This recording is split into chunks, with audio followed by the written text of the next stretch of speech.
Welcome to the Real Powerhouse podcast. I'm your host, BJ Gramillion, and today I have Chris Miles with us today. And Chris, by the way, funny story. I always look up everyone on Google and do a little bit of research beforehand. Did you know that there is a rapper that goes by that's also Chris Miles? Did you know this? Unfortunately, yeah. I try to beat him on YouTube, but he's got a bigger following than I've got. Yeah, surprisingly, right? Yeah. It's like I tried listening actually to one of his songs, and I was like, I just can't do it. I am clearly old. I am over the hill because I don't get it. I'm like, man, this new rap stuff, I don't understand it. But hey, you're popular. That's right, man. I mean, and it's funny because every once in a while my wife say, "Hey, give me a rap," and it's just not good. It just never comes out right. You know, it Really? sounds like a wannabe poet. You know? Yeah, sure. Oh, that's awesome. Well, I met Chris in Collective Genius as well. In fact, I just had a podcast right before you, Brad Chandler, who's also in Collective Genius, and turns out he's been in it for 9 years. How long have you been in the Collective Genius for? I've been in now for, I think, about 4.5 years. Okay, nice. So about double what I've been in it, but I love Collective Genius because, you get to meet amazing people like Chris. And the other awesome thing about Collective Genius is just there's so many people that are that make money in different ways. It's just fun to see how many different ways there is, to start businesses. Chris is in a really cool niche that I was telling him before the show. I still I started learning about infinite banking, right? And so Chris, this is his business, and I'll have him for sure explain a lot more about this because I would do a horrible job explaining it. But I was telling him, I got a policy a couple years ago, and if someone were to ask me today, what is infinite banking, I would still probably not be able to tell them really anything. And so maybe we start there, Chris, because you are the expert in that field. So maybe fill us in, like, what is infinite banking, and how do you explain it when people ask you? Yeah, it's really a tax-free supercharged savings account. That's how I explain it, right? Okay. At least if it's done right. Now, there are a variety of infinite banking variations out there. I guess that's not redundant. Variety of variations, whatever. There's a lot of different variations out there of infinite banking. The traditional way, like I was taught from other real estate investors. In fact, I remember first learning about it in 2006 after I quit being a financial advisor. Just so you know, as a financial advisor, I was always taught that whole life insurance, which is primarily what you use with infinite banking. I was told that was crappy. Never do it. It stinks. The stock market will beat it. It makes like 1 or 2% a year. Don't do it. And so that's what I was taught, not because I knew anything about it, but because that's what everybody else taught me, right? Financial advisors just teach each other, and other companies teach them too. So, excuse me. So anyways, I started to learn about it from these other real estate investors. They were all, hot and bothered by it. And I thought, this is cool. Well, I remember meeting with the insurance guy, because remember, I was insurance licensed for 4 years prior as this mainstream previous, financial advisor. I'm repented since then. I'm an anti-financial advisor today, right? But who did you work with? Anyways, what's that? Who did you work with? Yeah, I worked with like World Group Securities, people like that. So that was my broker dealer back then. So they're pretty big. They're all over. In fact, you ever heard Ed Milet? He was one of the leaders in that company back in those days, 20 plus years ago when I was there. Well, and it's funny because I was actually with Edward Jones. That was my first job out of college for like 2 years, and I'm right there with you. Yeah, I definitely drank the Kool-Aid, and similar to what you're saying, it was the same thing. Like I had a very bad taste in my mouth when it came to these policies, and it took several different conferences where you would hear from these guys, and I'm like, man, maybe there is something to it, but I was very, very skeptical. So anyways, that's funny, that same background. And I kind of was too. I remember when I first heard about it, I was like, really? Whole life? Like, of all the things we'd be doing, you picked the least sexiest thing that we could possibly be doing, right? Yeah. But I remember I got referred to a book called Be Your Own Banker by Nelson Nash. That's kind of the Bible of infinite banking, so to speak. And there's some things that are good in there. Some things I wouldn't do as a strategy today because it doesn't apply as well. But in any case, we can get into that later. But so anyways, I read that book, drank the Kool-Aid. I went to that insurance guy. I said, okay, I'm going to trust you. Help me design it. And so he said, all right, let's have you put $1,000 a month in this thing. And I remember seeing it for like the first few years, I had no cash in there. So if you don't know what whole life insurance is, it's different than term insurance. Term insurance is just death insurance, where a whole life insurance has that death benefit, but it also has this tax-free savings account as a part of it. So you pay more in because you're paying more than just the death benefit. You're paying also into this cash. But I remember thinking, okay, I'm paying $1,000 a month into this thing, but I have no cash until year 3. And I thought, I even asked this guy, I said point blank, I'm like, is there a way we can adjust this? Like I could do it, because I could do this with other insurance products like, IULs, VULs. Like I used to offer some of those at that time. I'm like, can I, overfund this? And the agent told me, no, you cannot. You'll cause it to trigger taxes. So you don't want to do that. I said, all right, well, I'll trust you. Well, that was in 2006. I, of course, got out of the rat race, was financially independent by 2006. And 2007 was great. And then right about the halfway into 2007, we started to see the real estate market get hurt, right? And so, of course, by 2008, I couldn't afford to keep paying my premiums. I was in the hole $15,000 a month at that point. So I went from millionaire to upside down millionaire during that period of time of that last recession. And so I couldn't keep paying those premiums. And I remember calling the insurance company, like, is there anything I can do? And they said, no, you've basically, you got to keep paying these premiums or, you have nothing because you have $300 of cash in here. That's all you have to pay the $1,000 of premium. And so I ended up losing that policy. I paid 25 grand into it. And yet I had to lose it. It was like the most expensive, crappiest term policy I could have ever bought, even though it was whole life. And so I was kind of miffed, but I thought, well, that's just the way it is. Well, within the next year, I started digging deeper, realized that he could have actually designed it better. And I remember I sat down with him. I took him into a conference room. We worked in the same office together when I came out of retirement in 2007 to start teaching people how to get out of the rat race and stuff. We're in the same office. We go in a conference room and I start battling him. And I was like, listen, like I'm running numbers myself because I was still insurance licensed and I learned how to do it myself. I said, I'm running numbers. I can actually have cash in this from day one. And so we went back and forth. He's like, well, it's death benefit, yada, yada, all this stuff, like human life value and all that kind of stuff, right? Well, at the end of it, after 2 hours of going back and forth, I finally got him to the corner to the point where all these objections were overcome. And he just said, Chris, the reason I did it that way is because I can't afford to cut my commissions. And I said, that is why you'll never get another referral from me again, from my friends, family, clients, whomever, right? Mm-hmm. And by the way, he's now out of the business as of today. But it kind of got me on a crusade a little bit of, can we do this better? Especially from an investor perspective, because I'm an investor first and foremost. Can we make this better? Because it's not supposed to be used like a bill pay, like a lot of people tell you to do. It's like, oh, you run all your income through it. No, don't do that. That's stupid. It's more work than it's worth. Not worth it. Some people will say, oh yeah, we'll build it up like he did. It's like, yeah, after 5, 10, 15 years, you'll have enough cash. You can buy your own car and pay yourself back, which is not true. You don't pay yourself back. And I'll explain why in a bit. But it's still awesome. It's just, there's all these half truths or ways that these guys design it that have heavier fees and costs that take away from you growing that tax-free savings account, not allowing you to have more money, which is exactly what you want, because the only way to become financially free is not in these kind of vehicles. There's no vehicle that an insurance agent or a financial advisor can offer you to give you financial freedom.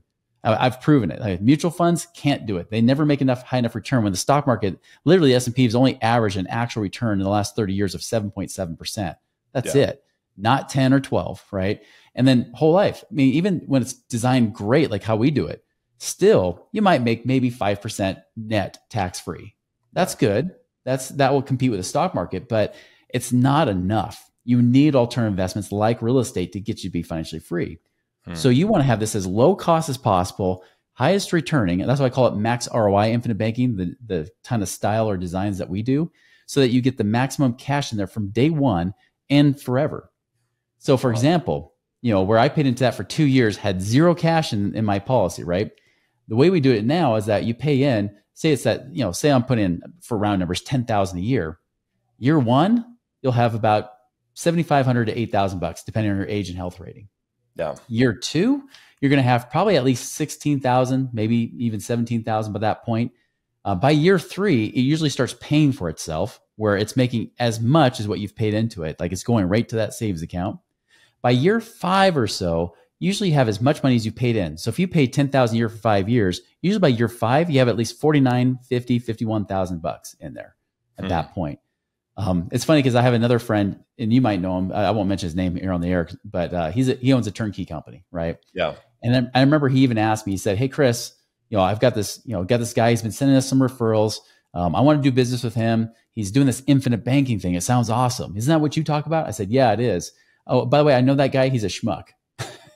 Yeah. If you notice, I kind of have an opinion sometimes, again, right. I think these people are for the most part good people. This guy, like, I knew he did a lot of things that actually was why he got fired from certain insurance companies. So I was like, yeah, I don't trust him, but he still did it. Well, 6 years go by, and this friend that owns this turnkey company reaches out to me again. He says, "So Chris, I've been paying, over like almost like $7,000 a year into this policy for 6 years. I only have $18,000 of cash after 6 years." Wow. I said, "I know. I told you it wasn't real infinite banking. It sucks." And so he's like, "Can you do it better?" And I showed him like how he could actually have just as much cash in 5 years, where he would have had not 18,000 by that point. He probably would have had over 40,000 bucks by that same year, right? So he would have saved himself literally tens of thousands of dollars. Yeah. He liked it so much that we ended up canceling that policy, moving that over tax free to a new policy. And now he's got two policies. He did 50,000 a year with that one policy with that one. And then just a few months ago, he reached back out after another mastermind group, a real estate mastermind group we're a part of, where he said, "I don't trust banks anymore. I need to unbank myself. Let's move it in here." And he's put in 100,000 a year. Wow. So anyways, that's kind of about the design. Now you asked like, how does it work, right? How does infinite banking work, right? Because I say that because not all of them are created equal. That's the problem. Here's how it works, is that this tax-free savings account actually allows you to make money in two places at the same time. That's the real power behind this. It's not about just the death benefit, which is great. That's a perk. You'll notice I never really focus on the death benefit, even though you get that. And it's great for legacy planning. But what's better is that this tax-free savings account allows you to be able to invest with it while still growing it inside their insurance policy. Now, people will say, wait a minute, how does it work in two places at once? Well, here's how. This money that's in there, when you have it, it's kind of like a Roth IRA. It grows tax-free, comes out tax-free, but you don't have all these dumb rules like 59 and a half age rules where you have penalties if you touch it too early, right? Or even limitations like Roth IRA. You make too much money income wise, they won't even let you contribute to a Roth unless you try to do these stupid backdoor Roth things, which the government's trying to get rid of now.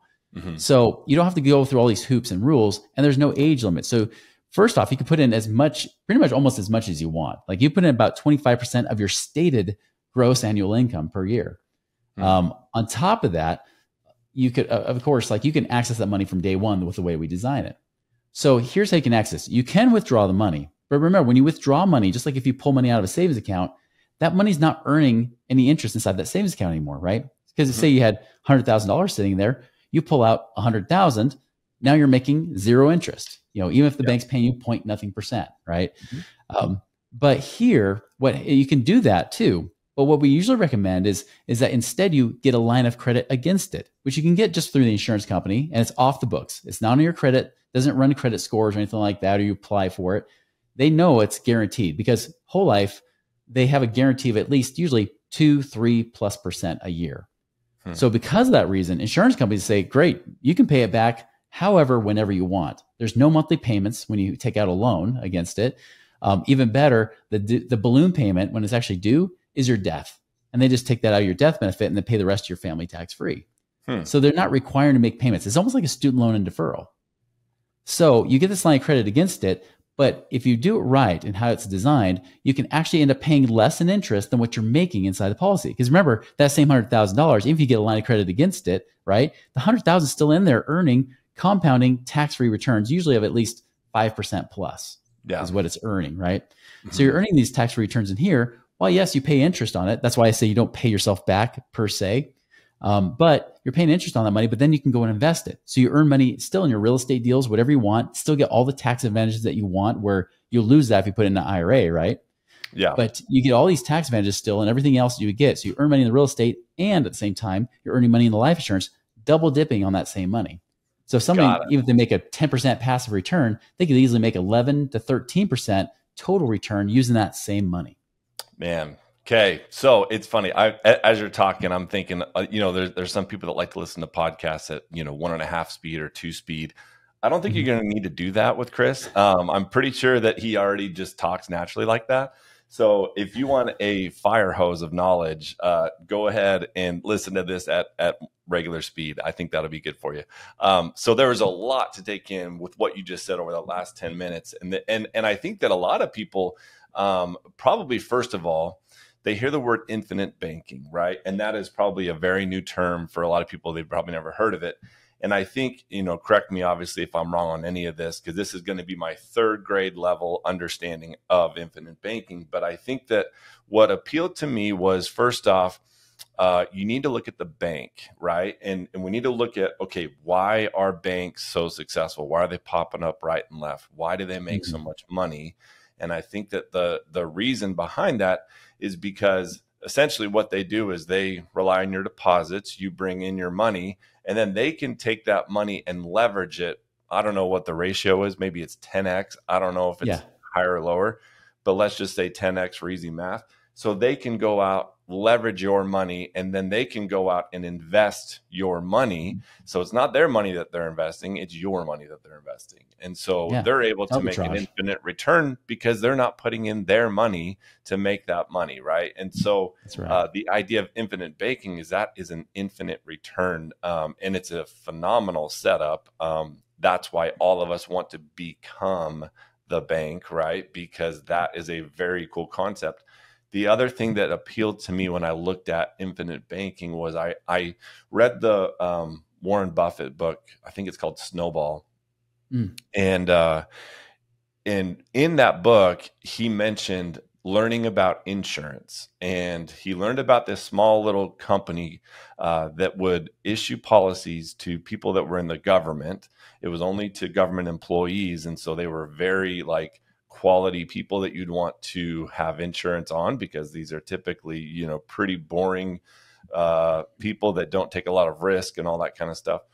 And so he looked into their numbers and was like, is this a typo? Like, how are they making so much money so quickly? And then he did more and more research.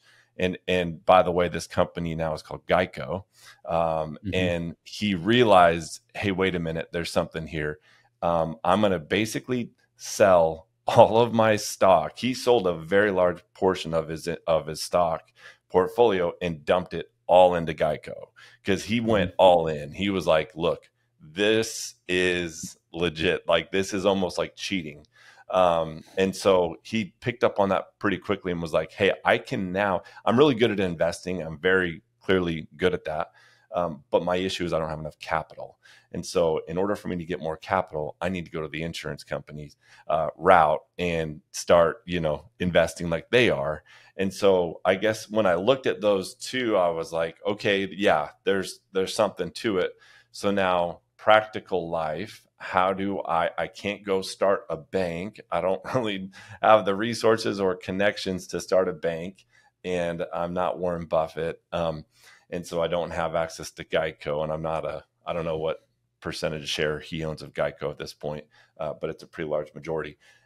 So how in practical terms can I go out and do this? And that's when I heard of, there was a presentation by a gentleman in one of the groups that we were in at the time.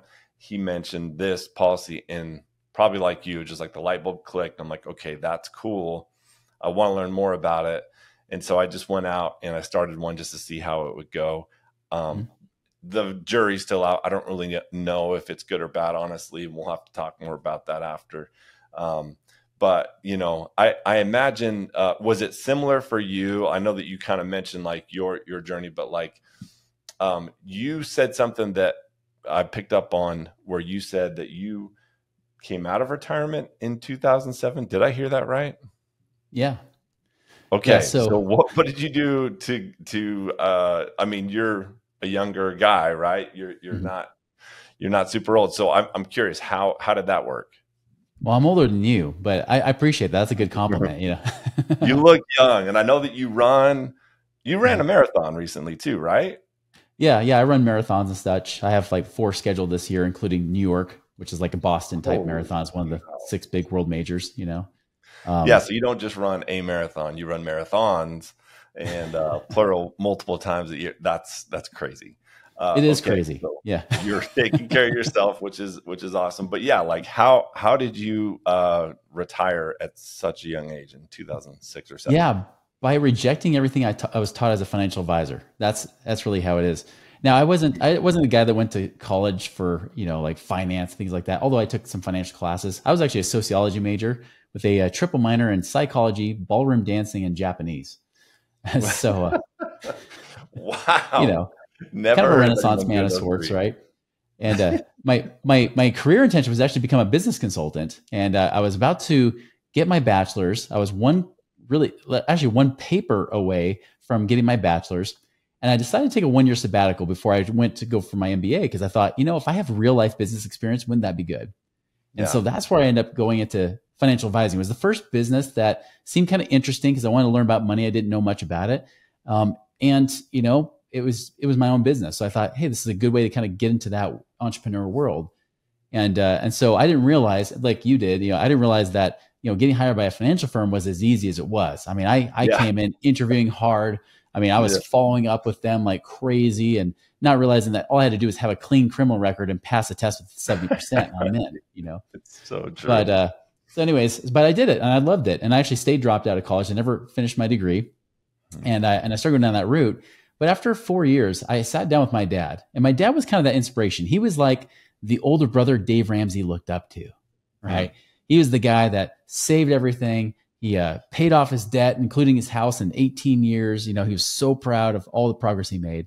And he was the one that always taught me. I mean, this guy was like the ultimate penny pincher, doesn't throw anything away. He still has Mrs. Buttersworth syrup from 20 years ago that he will refuse to throw away, even though he bought it on sale, which is why he has so much of it. He also, by the way, he just 2 years ago, I went back home. He went and gifted me the baby shower cake from my baby shower, meaning like before I was born. He saved it, put it in the freezer, along with a fish that I caught when I was 14. He was really proud of that one too. So just to give you an idea, this guy doesn't throw anything away, right? This guy is like the ultimate penny pinching saver. That's what I'm saying. Dave Ramsey would have learned from this guy and said, wow, I want to be like him someday.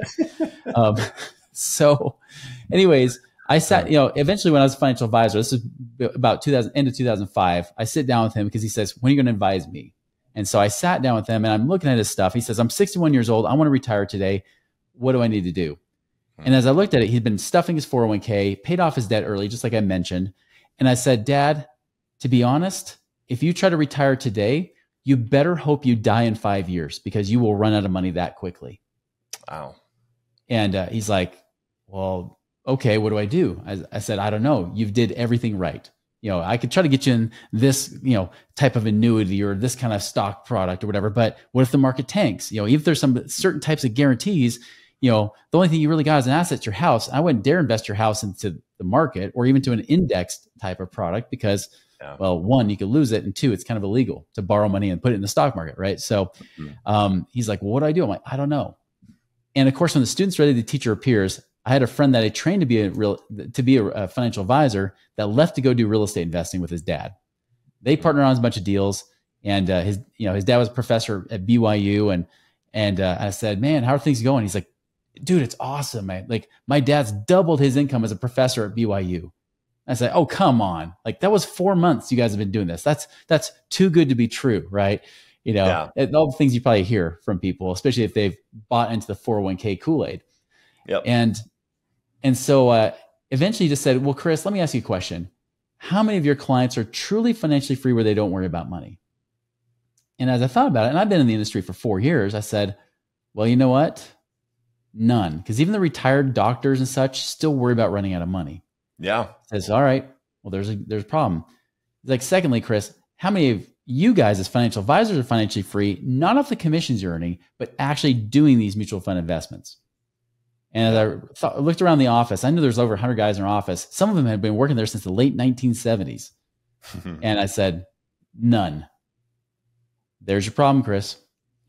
And so that kind of led me down that journey about learning about not just accumulation theory that you learn from financial advising world and the savings world, right? Everybody's telling you to accumulate money, then live on, now they say, because the 4% rule got debunked a long time ago, live on 3%. So if you happen to save up $1 million, you live on 30,000 a year. Well, the thing that blew my mind and actually got me on cloud nine and got me to eventually quit being a financial advisor just a few months later was when I realized, like, well, what if I could take that same $1 million, make 1% a month with real estate backed assets, something that actually has real assets backing up, even some tax advantages potentially. That's $120,000 a year or $10,000 a month versus $2,500 a month or $30,000 a year following the traditional plan. And I was like, holy cow, now it seemed possible. Because I remember when I would adjust numbers as a financial advisor, I would lower it to like 2% on inflation because 3% was just too much.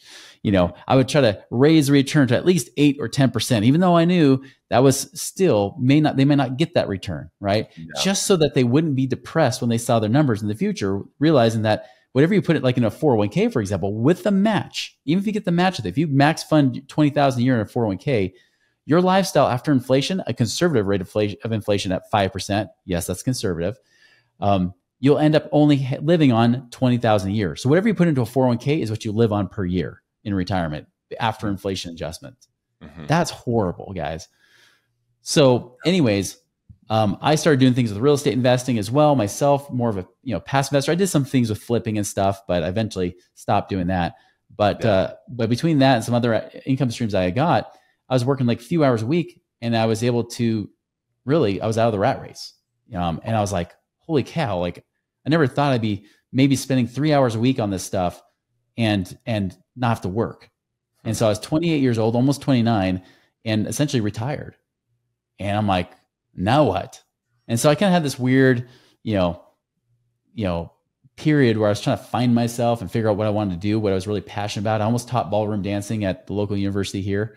But because people kept asking me how I did it, naturally I was teaching people. And I love teaching. That's my natural thing. And so I came out of retirement in 2007, partnered with a guy named Garrett Gunderson. Have you ever heard of him? He wrote the book, Killing Sacred Cows. We partnered together to start up that company that before he created Wealth Factory, and started doing that. But of course we were focused on active real estate investors, flippers, right? 2007 happens. And all of a sudden about July 2007, I remember the exact month because it's when I couldn't get access to money. July 2007, everything started changing, going downhill. And of course, those guys couldn't pay us. We weren't paying the bills. We'd already racked up tons of money, just trying to start that business. So our business was failing. My own finances, because I was banking on appreciation, not cash flow. I actually started violating my own rules in 2007 by trying to make big money. And instead of making it big, I lost big. Went from millionaire to upside down millionaire, to the tune that I was in the hole like 15,000, 16,000 every month that I was short of what I needed, even after income coming in and everything. So pretty hard time. Fortunately, I didn't have to go through bankruptcy. I did battle back from it, but it took me till 2016 December 2016 before I was finally officially out of the rat race again, where I had enough passive income to replace it. And this time I was a lot wiser. The ambition of my 20s caught up to me in my 30s, and by 39, I was able to do it a second time. Wow. What were some changes that you did the second time around? You mentioned that you went more conservative. What were some of those changes? Yeah, big thing is I started tracking my money. Money is kind of like air. You never really count the number of breaths you have until you don't have air anymore, right? Yeah. Then you count every breath. Money was the same way. Like it was coming in so abundantly, and I wasn't used to that much money coming in so quickly. Because my expenses back in 2006 were like $3,500 a month. It was not hard to get out of the rat race, especially with a young family. Yeah. But then all of a sudden, as I rack up more expenses, I bought a bigger house. I bought the dream show home and things like that. Just to show off people. Pride was definitely an issue there because money is really a magnifier of the soul. It just makes you already more of who you already are. So if you already don't have a good feeling of self-worth, you're going to try to overly compensate with crap, right? With stuff. And that's what I did. Like I wanted a house to wow people. I bought a nice neighborhood and everything. And, the truth is that it was dumb, so I did that. But even if I was debt free, I was still going to be in the hole because I wasn't tracking my money, right? I wasn't seeing how much money was coming in, how much was going out. So all I noticed was almost when it was too late, I noticed that credit card balances were starting to run up. Savings was dwindling downward. I wasn't liquid. And so the big advice I give people, and I've been giving this to people since 2020 when I started to see that the bubble is popping, and it still has not yet popped. It's only gotten bigger since 2020, right? Mhm. is that you should get lean, get liquid, and get out. Get lean, obviously, like tracking your money and that kind of thing, and just going with the necessary expenses. Don't try to, it doesn't mean don't enjoy life. I don't say you don't go out and go out to eat and stuff, right? I don't say you don't have that latte, like David Bach talks about or whatever. But, what I am saying is, definitely be selective. Make sure you create a life that by design, a life that you love.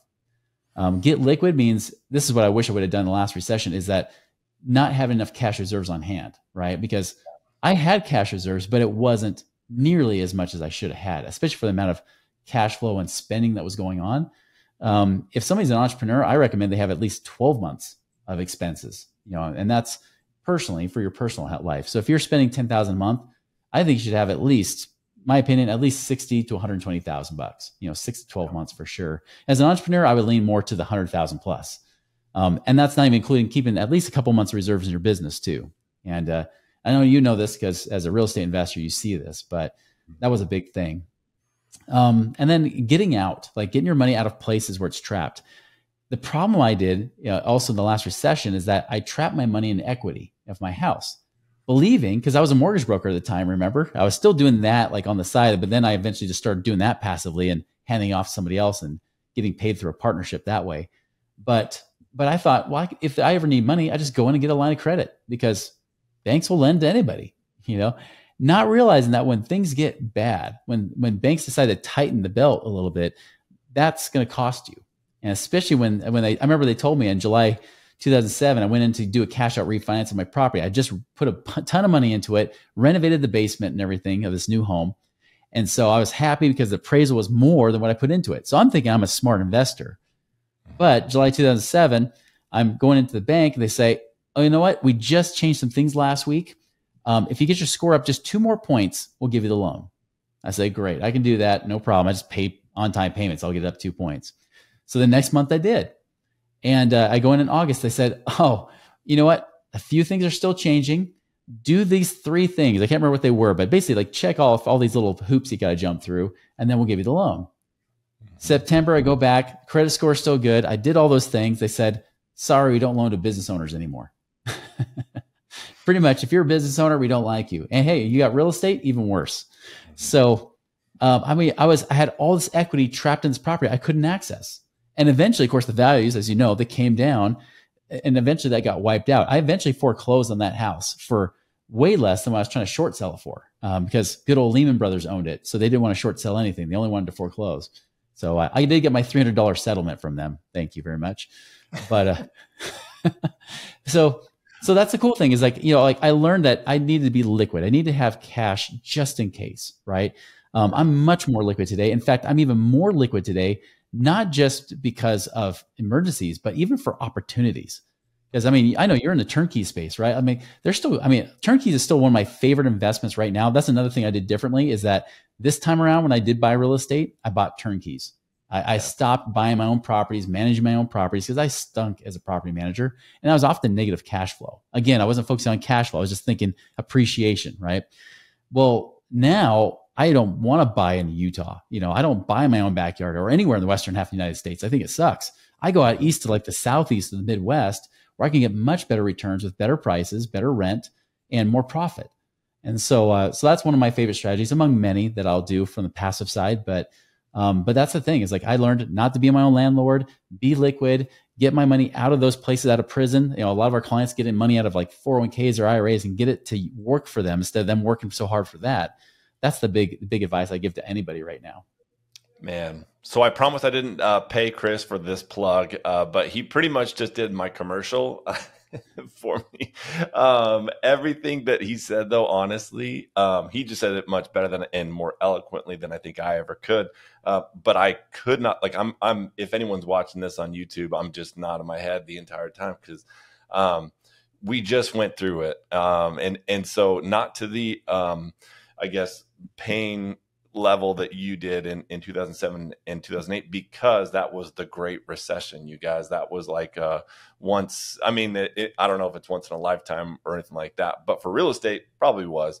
It was massive, right? Like, properties went down 70% or in some areas, you know, and less in others. But I mean, you just don't recover from that. Like that's massive. You don't just figure it out. Like, so yeah, foreclosures, short sales, all that stuff was prevalent. But in, you know, last year, we started to see, and again, to your point, Chris, it hasn't fully happened yet. I think that everyone is probably thinking, oh, cool. Like we made it out of that. Like we're That wasn't so okay. bad.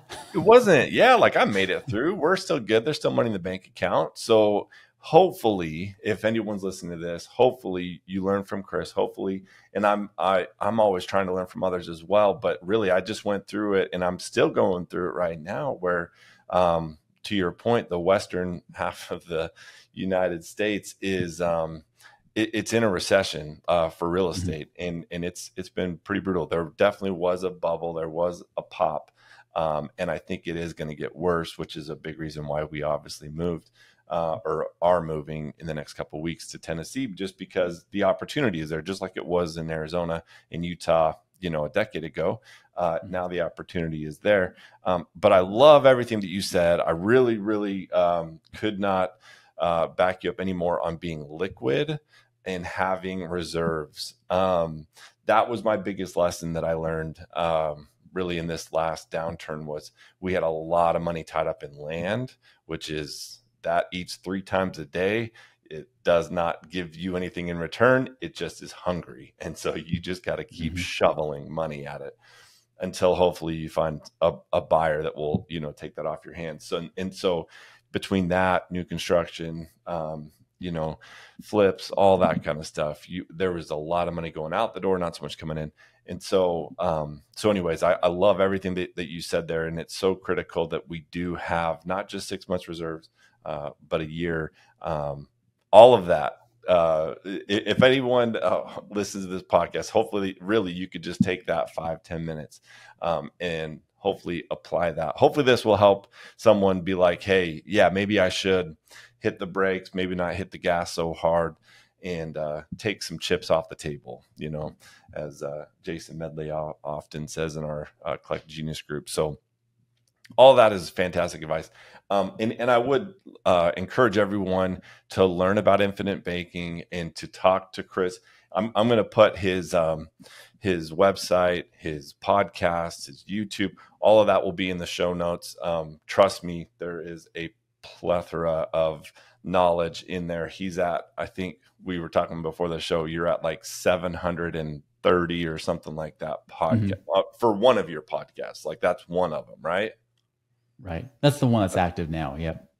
It's crazy. So he started like 9 years ago, way ahead of the curve, you know, when it comes to this. And so if you have any questions related to the insurance world, infinite banking and all that, definitely Chris is your go-to for all those questions. And so we'll put all that in the show notes so that you guys can reach out to him. But before we wrap up, I always have 3 questions that I like to ask everyone. I guess it's like our lightning round. And so the first question that I have for you, Chris, is I'm sure that you're, do you read quite a bit? Yeah. Okay. What's a book that you read in the past year or podcast or something like that's really impacted you over the past year? Okay. That's a big one. Yeah. I would say in the past year, you know, a few keep popping in my head. I mean, Alex Hormozi's like $100 million offer, like was pretty cool. Definitely. I was surprised I got nuggets out of that. I was one of those late adopters to reading that book. I finally just read it in the last I haven't read it yet. 3 months. But I was surprised. It was actually really good. Especially if you're in the business space and or coaching space too. Yeah. You know, I'll tell you a book series in general that I just love. Speaking of Collective Genius, he spoke at Collective Genius at the end of 2019, was a guy named Mike Michalowicz, who wrote Profit First. The book that I love the most out of all of them. I mean, there's a lot of good ones I've read in the last year, some of the new ones he's done, but the one that's probably the most impactful on my business was called The Pumpkin Plan, which is not as well known as Profit First. That's a pretty popular one for sure. But the Pumpkin Plan actually revolutionized everything I was doing in my business as Money Ripples today. But it actually was the thing that accelerated my progress, funny enough, towards getting financially independent that second time. because I Awesome. just dumbed everything down. I got really tight on my numbers again, even more tight than I was. But then I got tight on the activities I was doing every day too. So my income and my profits in my business actually increased because I took the concepts from the pumpkin plan and applied it there. So if you're in any kind of business, even if it's a side hustle, Profit First and the Pumpkin Plan are really good books to read. Oh man, I love that. Yeah, I'm definitely going to check that out. My wife and I, we both read Profit First together because again, it took this recession, this downturn last year for us to do the exact same thing that you said. We're not paying attention to the finances nearly as much as we should have been, and we pay for it. And so we're thankfully it wasn't as bad of a recession as 2008. Yeah. But I will again echo what you said. Everyone, please make sure that you know what you're spending. Just start there. I think that just being aware alone, you will instantly be in a much better place than you were before without changing a single thing. Just pay attention to what you're spending. And I like your analogy about air. In fact, it reminded me, have you heard about the submarine that is stuck right now, like in Antarctica? No. So they went to go look at the Titanic. And so the submarine, I guess, I don't know what happened to it, but something malfunctioned. And it literally right now, as we speak, it is at the bottom of the ocean somewhere. They have, I guess, one more day worth of air, of oxygen that they can survive on. And they're banging on it to let people know like where they are because they're still trying to find them through sonar and some other stuff right now. So it's kind of a crazy story right now. I just read about it this morning, but to your point, like you don't really appreciate the oxygen that you breathe until you got an hour left or a day left. Right now, every breath you take, you're like, okay, I need to be aware. So crazy. All right, awesome. I'm going to check those out. So this is why I asked the question. Okay, number 2, what was your biggest growth year? My biggest personally, or you mean like professionally? Personally or business? Yeah, just what was one of them that really was a big leap year for you that made a big impact on your life? I'll probably go back to 2015 going into 2016. That was the year I was going through a divorce. And so emotionally, it was even harder than when I went over $1 million in debt. Like that was hard. Okay. But emotionally, to go from a guy who's working from home to all of a sudden being alone without your kids there all the time was definitely impactful for me. And that's actually what got me to read The Pumpkin Plan. I was reading at that same time and realizing that, I almost wanted to redesign my entire life. And it really got me to cut off the small pumpkins. So it's just that feeding that one big prize winning pumpkin in my life. And I did that in my business. I went from 50 hours a week in my business to like 5, partly because emotionally I couldn't handle much more than 5 hours a week. But the crazy thing is that my revenue actually doubled that year. It doubled, but my profits I wouldn't say 10x, it was like 8x. Like they was that octupled, that year just because of applying those concepts. So for me, that was a big growth year personally because it was just such an emotional year, but also it ended up becoming one professionally too. Wow, man, that's awesome.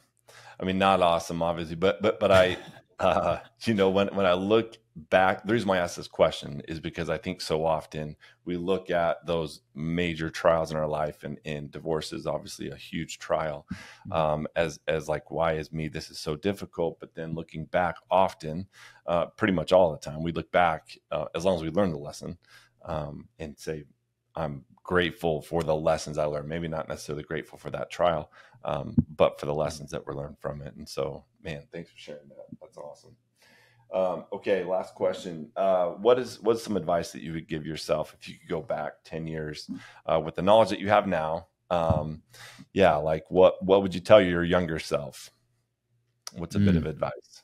Just 10 years, huh? So that would be 2013. You can even go back 20 if you'd like.